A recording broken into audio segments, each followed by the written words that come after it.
Bandit goes, ideas and aspirations and hopes for the future. What is that a reference to? I want to say that's a quote I've heard before.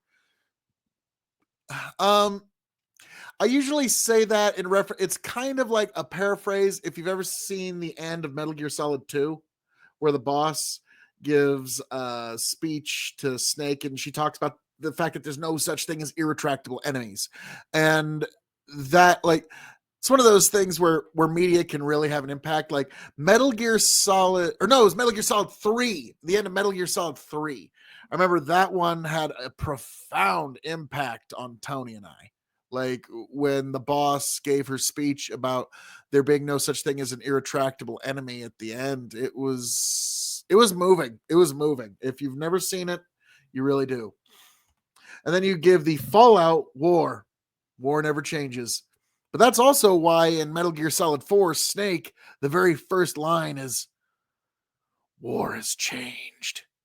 And yeah, I'm going to be, on Tuesday, I'm going to be talking to Dylan Burns. And yeah, he's going to be telling me all about how war has changed. But yeah, my personal favorite video game right now, the one I find myself playing the most, is actually Fallout 4. So the fact that war never changes. Now here's the thing. Fallout 4 is the best game. The best storyline though is New Vegas, and I will hear no objection of it whatsoever.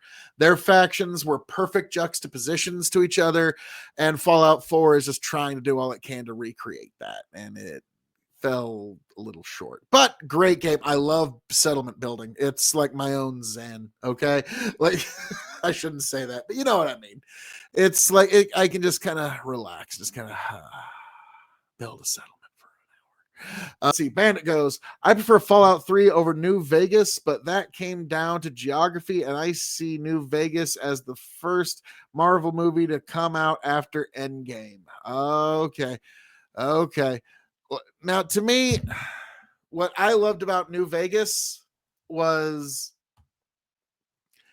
it was it really was the factions and it was the philosophy. Because you had Caesar's Legion, which was a brutal response to the post-nuclear apocalyptic wasteland, where Caesar basically read the old books of Rome and basically made himself a Caesar, wiped out the cultures and tribal identities of anybody he conquered, made them slaves and soldiers. And it was a brutal response, but one that was appropriate for the really dire conditions of the wasteland. Then you had the NCR, which was sort of a reflection of all the corruption of the original American government that led to the bomb being dropped in the Fallout franchise. Which that, like the NCR, the New California Republic, they tried so hard to be America too, but in the end, Caesar was right. President Tandy was more like a dictator who had the love of the people. There's a reason why they kept electing her until she died. She had the people's love. That's a dictatorship with extra steps. Okay. And the NCR fell to heavy disarray after Tandy died. And so that you have that. And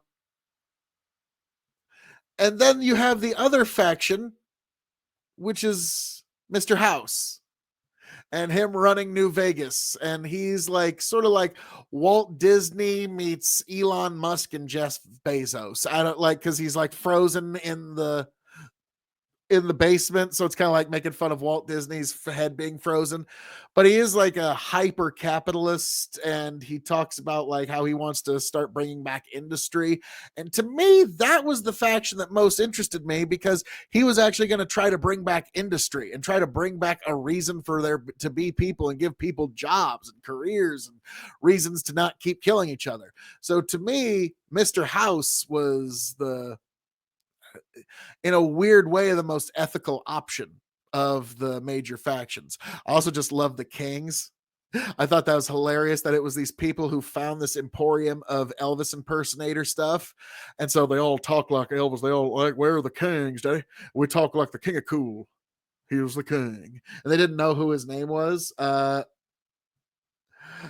but no, I'll never forget that. I loved that game. But anyways, getting back into it, I may not have gotten that deep. That was almost 20 years ago. Yes, yes, but I'm one of those people, like, I still play Skyrim. I don't care that's an old game. I love it. It's awesome.